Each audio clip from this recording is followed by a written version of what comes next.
আসসালামু আলাইকুম, আমি তানজিলা হক সারা। আজকে আসছি আমরা ছবি মেলাতে।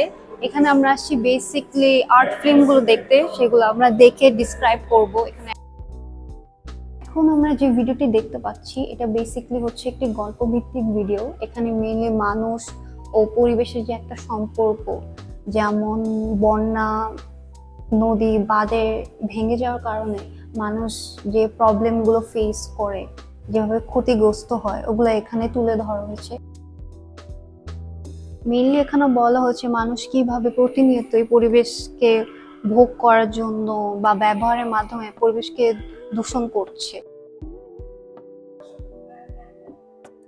এখানে মেইনলি দেখানো হচ্ছে যে এই স্কুলটিতে শিশুরা তাদের আহ, খেলাধুলা, গল্প, কল্পনার মাধ্যমে তাদের অনুভূতিটি প্রকাশ করছে। তো এইটা হচ্ছে মেইনলি একটি ভারতীয় ডকুমেন্টারি ফিল্ম। এখানে মেইনলি যেটা দেখানো হচ্ছে একজন ভারতীয় শিক্ষার্থী তার প্রেম ও রাজনৈতিক আলাপ তুলে ধরেছেন এই ডকুমেন্টারি ফিল্মের মাধ্যমে।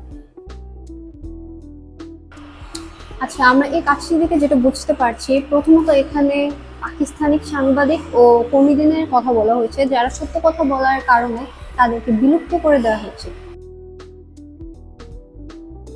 আচ্ছা, তো এই আর্ট ফিল্মটি দেখে আমরা যা বুঝতে পারছি তা হলো এখানে বেসিকলি যারা ভিসার জন্য অ্যাপ্লাই করে থাকেন তাদের অনুভূতিটা তুলে ধরা হয়েছে। এখানে মেইনলি দেখানো হয়েছে যে অ্যাম্বাসিতে থাকাকালীন সময় তারা কি কি সমস্যা ফেস করছে, তারা কি নার্ভাসনেসের দিক দিয়ে যাচ্ছে, যে একটা ভয় কখন তাদের ডাক আসবে, এর পরের স্টেপটা কি হবে, সেটাই মেইনলি এখানে তুলে ধরা হয়েছে।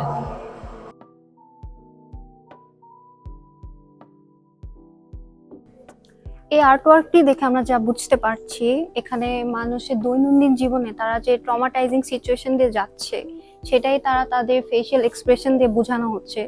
এখানে আমরা এখন মূলত আছি ডুবুরি বাক্সের সামনে। এখানে মূলত দেখানো হচ্ছে যে একটা শর্ট ফিল্ম। এখানে 3 ধরনের ক্যারেক্টার আছে। একজন হচ্ছেন বাউল গান করছেন, আরেকজন নারী ফটোগ্রাফার আছেন। এখানে আর্ট সেন্টার, এখানে বেসিক্যালি শিল্পরা মেয়েদেরকে ছবি আঁকা কি থেকে শুরু করে বিভিন্ন ধরনের অভিনয় শিখিয়ে থাকেন।